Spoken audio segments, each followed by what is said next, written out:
বাংলাদেশ সেনাবাহিনী একটি নাম যা সাহস, শৃঙ্খলা এবং দেশপ্রেমের প্রতীক। এই ভিডিওতে আমরা জানব এই গৌরবময় বাহিনীর ইতিহাস, গঠন। বাংলাদেশ সেনাবাহিনীর গোড়াপত্তন হয়েছিল 1971 সালে মুক্তিযুদ্ধের সময়। বাংলাদেশ সেনাবাহিনীর পূর্ব নাম হল ইস্ট বেঙ্গল রেজিমেন্ট। বাংলাদেশ সেনাবাহিনীর প্রথম সেনাপ্রধান ছিলেন জেনারেল আতাউল গনি ওসমানী।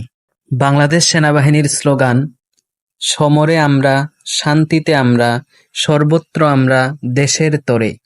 বর্তমানে বাংলাদেশ সেনাবাহিনীর প্রধান হলেন জেনারেল ওয়াকারুজ্জামান।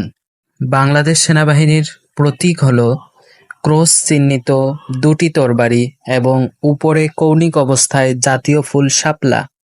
বাংলাদেশ সেনাবাহিনীর সদর দপ্তর হল ঢাকা সেনানিবাস। বাংলাদেশ সেনাবাহিনীর মোট সেনানিবাস হল 31টি। বাংলাদেশ সেনাবাহিনী 3টি প্রধান শাখায় বিভক্ত: পদাতিক, আর্টিলারি এবং আর্মার্ড কোর। এটি 9টি ডিভিশনে বিভক্ত। বাংলাদেশ সেনাবাহিনীর প্রকাশনা 3টি। প্রথমটি হল সেনাবার্তা, সেনাপ্রবাহ ও আর্মি জার্নাল।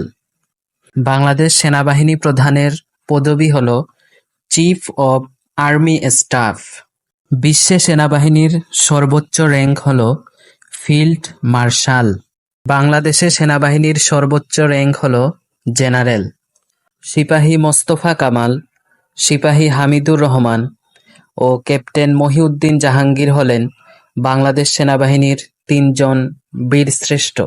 1975 সালে খন্দকার মোশতাক আহমেদ কর্তৃক বাংলাদেশে প্রথম সামরিক শাসন জারি হয়।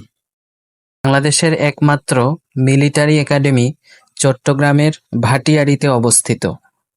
বাংলাদেশ সামরিক জাদুঘর অবস্থিত বিজয় সরণি, তেজগাঁও, ঢাকা।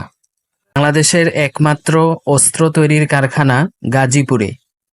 বাংলাদেশ সেনাবাহিনীর সদস্যরা তাদের জীবনের ঝুঁকি নিয়ে দেশের সেবা করেন। তাদের ত্যাগ, সাহসিকতা এবং দেশপ্রেম আমাদের সকলের জন্য অনুপ্রেরণা।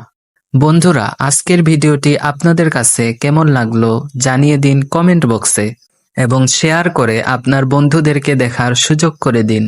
ধন্যবাদ। আল্লাহ হাফেজ।